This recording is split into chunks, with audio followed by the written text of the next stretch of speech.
दो व्यक्ति जब निकट आते हैं तो एक दूसरे के लिए सीमाएं और मर्यादाएं निर्मित करने का प्रयत्न अवश्य करते हैं। हम यदि सारे संबंधों पर विचार करें तो देखेंगे कि इन सारे संबंधों का आधार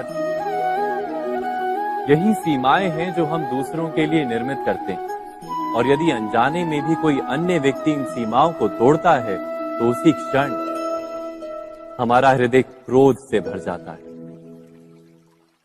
इन सीमाओं का वास्तविक रूप क्या है? क्या हमने कभी विचार किया? सीमाओं के द्वारा हम दूसरे व्यक्ति को निर्णय करने की अनुमति नहीं देते, अपना निर्णय उस व्यक्ति पर थोपते, अर्थात किसी की स्वतंत्रता का अस्वीकार करते हैं। और जब स्वतंत्रता का अस्वीकार किया जाता है तो उसका हृदय दुख से भर जाता है, और जब वो सीमाओं को तोड़ता है तो हमारा हृदय क्रोध से भर जाता है। क्या ऐसा नहीं होता?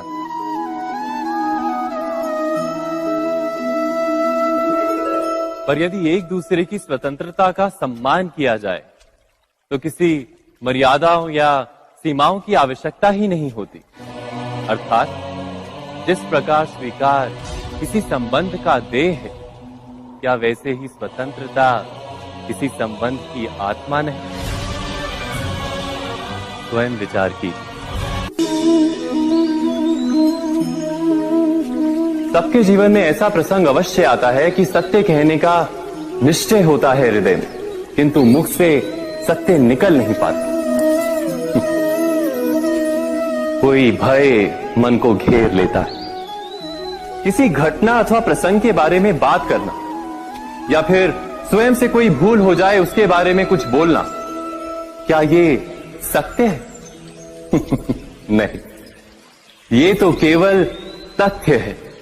अर्थात जैसा हुआ था वैसा केवल बोल देना सामान्य सी बात है।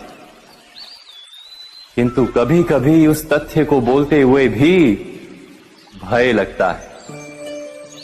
कदाचित किसी दूसरे की भावनाओं का विचार आता है मन, दूसरे को दुख होगा ये भय भी शब्दों को रोकता है। तो ये सत्य क्या है? क्या हमने कभी विचार किया है? जब भय रहते हुए भी कोई तथ्य बोलता है तो वो सत्य कहलाता है। वास्तव में सत्य कुछ और नहीं, केवल निर्भयता का दूसरा नाम है।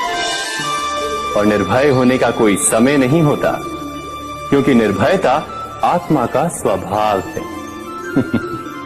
अर्थात क्या प्रत्येक क्षण सत्य बोलने का क्षण नहीं होता?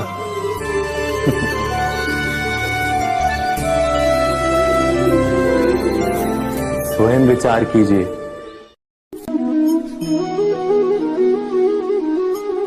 श्रेष्ठता का क्या अर्थ है?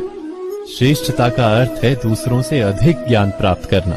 अर्थात मूल्य इस बात का नहीं कि स्वयं कितना ज्ञान प्राप्त किया, मूल्य इस बात का है कि प्राप्त किया हुआ ज्ञान अन्य लोगों से कितना अधिक है। अर्थात श्रेष्ठता की इच्छा ज्ञान प्राप्ति को भी एक स्पर्धा बना देती है। और स्पर्धा में विजय अंतिम कब होती है?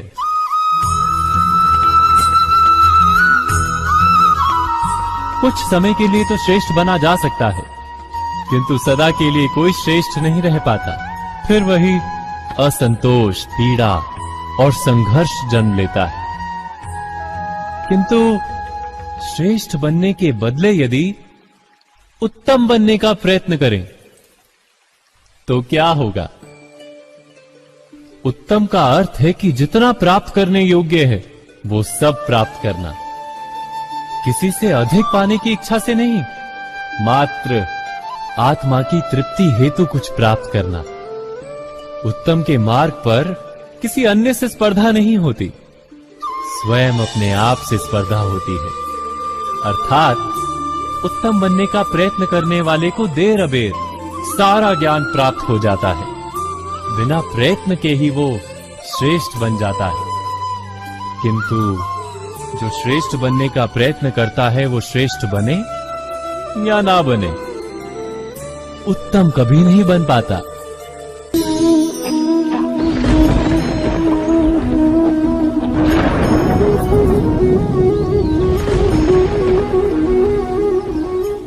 सपनों और पूर्वाभासों के आधार पर हम भविष्य के सुख दुख की कल्पना करते हैं। भविष्य के दुख का कारण दूर करने के लिए हम आज योजना बनाते हैं। किंतु कल के संकट को आज निर्मूल करने से हमें लाभ मिलता है या हानि पहुंचती है, ये प्रश्न हम कभी नहीं करते। सत्य तो ये है कि संकट और उसका निवारण साथ जन से है, व्यक्ति के लिए भी और सृष्टि के लिए भी। नहीं, आप अपने भूतकाल का स्मरण कीजिए, इतिहास को देखिए, आप तुरंत ही ये जान पाएंगे कि जब जब संकट आता है तब तब उसका निवारण करने वाली शक्ति भी जन्म लेती है। यही तो जगत का चलन है। वस्तुतः संकट ही शक्ति के जन्म का कारण है। प्रत्येक व्यक्ति जब संकट से निकलता है तो एक पद आगे बढ़ा होता है, अधिक चमकता है, आत्मविश्वास से अधिक भरा होता है, न केवल अपने लिए अपितु विश्व के लिए भी। क्या ये सत्य नहीं? वास्तव में संकट का जन्म है एक अवसर का जन्म, अपने आप को बदलने का अवसर, अपने विचारों को ऊंचाई पर करने का अवसर, अपनी आत्मा को बलवान और ज्ञान मंडित बनाने का अवसर। जो ये कर पाता है उसे कोई संकट नहीं होता, किंतु जो ये नहीं कर पाता वो तो स्वयं एक संकट है विश्व के लिए। विचार कीजिए।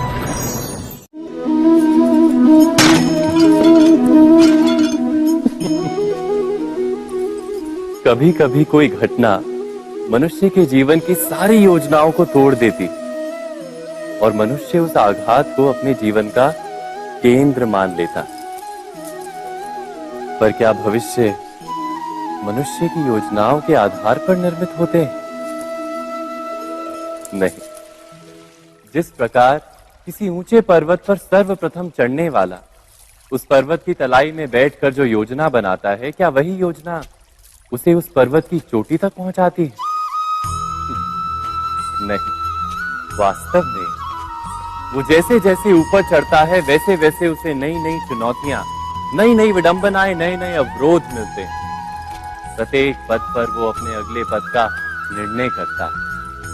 प्रत्येक पद पर उसे अपनी योजनाओं को बदलना पड़ता है। कहीं पुरानी योजना उसे खाई में ना ढकेल दे। वो पर्वत को अपने योग्य नहीं बना पाता, केवल स्वयं को पर्वत के योग्य बना सकता है। क्या जीवन के साथ भी ऐसा ही नहीं? जब मनुष्य जीवन में किसी एक चुनौती को, एक अवरोध को अपने जीवन का केंद्र मान लेता है, अपने जीवन की गति को ही रोक देता है, तो वो अपने जीवन में सफल नहीं बन पाता और ना ही सुख और शांति प्राप्त कर पाता। अर्थात जीवन को अपने योग्य बनाने के बदले स्वयं अपने को जीवन के योग्य बनाना ही सफलता और सुख का एकमात्र मार्ग नहीं। स्वयं विचार कीजिए।